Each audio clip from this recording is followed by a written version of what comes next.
ఓకేగా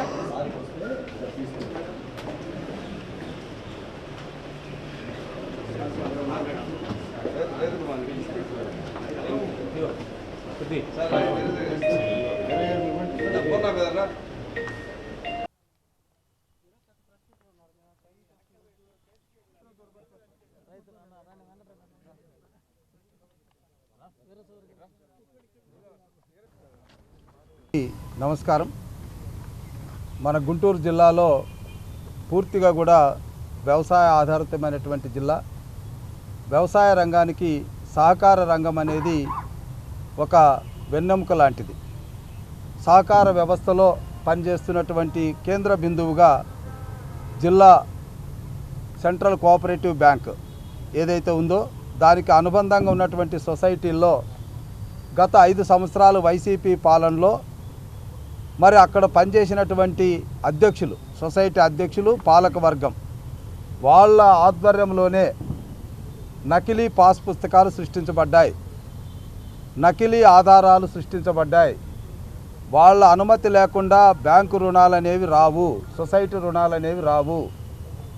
ఈరోజు జరిగినటువంటి తప్పిదానికి 1 కాదు 2 కాదు 100 కోట్ల రూపాయల్లో జరిగినటువంటి తప్పిదాన్ని మరి ఈరోజు రైతాంగానికి ఉపయోగపడాల్సినటువంటి పంట రుణాల విషయంలో మా దగ్గర డబ్బులు లేవు, ఆ రుణాలు రికవరీ కావాలంటే మరి తప్పిదాలుని చేసినటువంటి ఆనాటి పాలక వర్గం వాళ్ళ మీద కేసులు లేకుండా ఎవరో లోన్ డిస్ట్రిబ్యూట్ చేసినటువంటి క్లర్క్ మీదో లేదా ఆ అప్లికేషన్ మీద రాజముద్ర వేసినటువంటి ఆఫీస్ ముద్ర వేసినటువంటి గుమస్తా మీదో యాక్షన్లు తీసుకుంటాం, లేదా ఇంకా ఒత్తిడి చేస్తే ఆ బ్యాంకు మేనేజర్ మీద లేదా సొసైటీ మేనేజర్ మీద తీసుకుంటామంటే కాదు. ఇక్కడ ఉద్యోగస్తులు మీద మెడ మీద కత్తిపెట్టి ఆనాడు ఉన్నటువంటి పాలక వర్గం ఏదైతే ఒత్తిడి చేసి డబ్బులు రైతుల యొక్క డబ్బులు సాగు చేసిందో ఆ డబ్బులు కక్కించాలి. దీనికి ఈరోజు మేము జిల్లా కలెక్టర్ గారికి, ఎస్పీ గారికి కూడా మెమరాండం ఇచ్చాం. మా రైతులందరూ కూడా ఒకే మాట మీద ఉన్నారు. ఏ పరిస్థితుల్లో కూడా రైతాంగాన్ని మోసం చేసేటటువంటి ఏ ప్రక్రియనైనా మేము ఎదుర్కొంటాం, రైతులకు అండగా నిలబడతాం. ఈరోజు దయనీయమైన పరిస్థితి ఏంటంటే నోటీసులు అందుకున్నటువంటి రైతులకి వాళ్ళ పాస్ పుస్తకాల మీద నకిలీలు సృష్టించబడ్డాయన్నటువంటి విషయం తెలియదు, వాళ్ళ పేరు మీద లోన్లు ఇచ్చారన్నటువంటి విషయము తెలియదు. నోటీస్ అందిన వెంటనే బెంబేలు పడుతున్నారు. అక్కడికి వెళ్ళి అయ్యా మేము లోన్లు తీసుకోలేదు, మా మీద ఎలా లోన్ వచ్చిందంటే అక్కడ ఉన్నటువంటి కొంతమంది అధికారులు లోపల వాళ్ళు లోను రికవరీ చేయిస్తున్నారు. ఎవరితో చేయిస్తున్నారు, ఎవరు కడుతున్నారు, ఇవన్నీ విషయాలు బయటకు రావాలి. అదేవిధంగా ఈరోజు రైతులకి లోన్ ఉంది కాబట్టి మళ్ళీ ఈరోజు పంటలు వేసుకుంటే రుణాలు రావడం లేదు. మరి ఒకవేళ ఇప్పుడు ఆ రుణము అక్కడ అలాగే ఉంటే పేరుకుపోతే రేపు ఈ భూముల మీద ఏలం వేయరా? సో ప్రతి క్షణం భయంతో వణికిపోతున్నటువంటి రైతాంగాన్ని కాపాడాలి, రైతాంగానికి ధైర్యం ఇవ్వాలి, రైతాంగానికి వెన్నంటూ ఉండాలనేటువంటి ఉద్దేశంతోనే పత్తిపాడు నియోజకవర్గం నుంచే స్టార్ట్ చేశాం. ఈ అన్ని నియోజకవర్గాల్లో కూడా ఈ కార్యక్రమం పుంజుకుంటుంది. ఒకటే, గుంటూరు జిల్లాలో రైతాంగానికి ఉపయోగపడాల్సినటువంటి సహకార వ్యవస్థ సక్రమంగా పనిచేయాలి. ఇది చంద్రబాబు నాయుడు గారి ఆకాంక్ష, పవన్ కళ్యాణ్ గారి కోరిక, బీజేపీ ప్రభుత్వం యొక్క కోరిక కూడా. సో ఉమ్మడి ప్రభుత్వంలో ఏ రకంగా కూడా మేము ఇప్పటికీ చెప్తున్నాం, ఒకవేళ గతంలో ఎక్కడైనా మా నాయకులు ఏదైనా పొరపాటు చేసి ఉంటే వాళ్ళ పేర్లు కూడా బయట పెట్టండి, వాళ్ళ ద్వారా కూడా మేము కట్టించడానికి సిద్ధంగా ఉన్నాం, మేము దానికి బాధ్యత తీసుకుంటామని కూడా చెప్పాం కలెక్టర్ గారికి.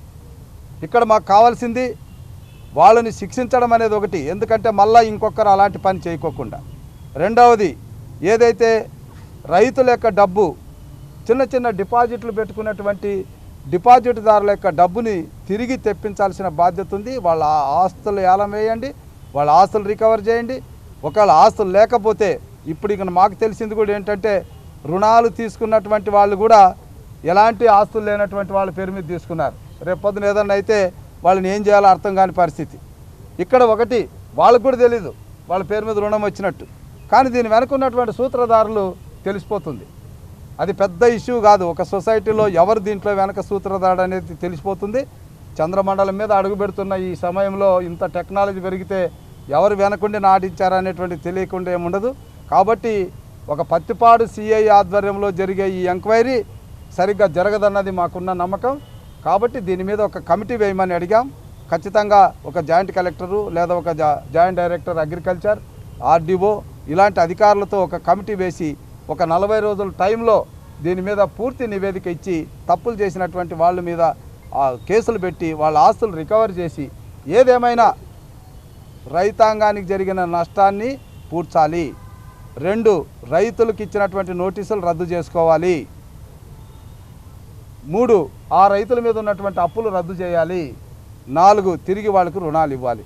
ఇదే మా డిమాండ్. ఎవరైతే తప్పు చేశారో వాళ్ళని శిక్షించాలి, వాళ్ళ ఆస్తుల నుంచి డబ్బు రికవరీ చేయాలి.